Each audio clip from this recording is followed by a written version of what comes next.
బంగారం ఇస్తానని, ఈయన కూడా ఇక్కడలాగే 22,500 నెలకు మహిళలకు ఇస్తానని, ఇలా కొన్ని యువతకి అవకాశాలు ఇస్తాను, నిరుద్యోగ వృద్ధి అంటే ఎంతవరకు సంక్షేమం విజయ్ వైపుకు మళ్లించింది? అంటే అభిమానులు కాకుండా సాధారణ ప్రజల్ని లేదంటే నిరుపేదల్ని. నేనైతే సంక్షేమం ఇంపాక్ట్ ఉందనుకోను, ఎంతో కొంత వస్తుందిలే అనుకుని ఉంటారు. అంతేగాని ప్రభుత్వ వ్యతిరేకత విజయానికి కారణమైంది. కానీ రేపు ఇవ్వకపోతే ఊరుకోరు, అది ఖాయం. ఇవ్వకపోతే ప్రతిపక్షానికి వాయిస్ ఇచ్చినట్టు, చేతికి అస్త్రం ఇచ్చినట్టు. ఇవ్వడం సాధ్యం కూడా కాదు. అతను 29 ఏళ్ళు దాటిన ప్రతి ఒక్కరికి కూడా నిరుద్యోగ వృత్తి ఇస్తానని చెప్పాడు. అది నిరుద్యోగ వృత్తే కాదు, 3,500 ఎంతో ప్రతి మహిళకి డబ్బులు, 2,500 నెలకి.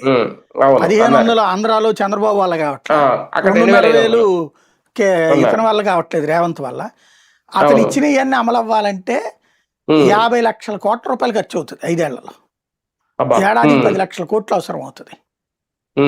అతని వల్ల కాదు కదా, అతని తాతలు జయజమ్మల వల్ల కూడా కాదు అది. అయితే గీకే ఏం చేయాలా, ఒక 10% మందికి చూరుకోవాలి, అప్పుడు 90% మంది వ్యతిరేకులు అవుతారు.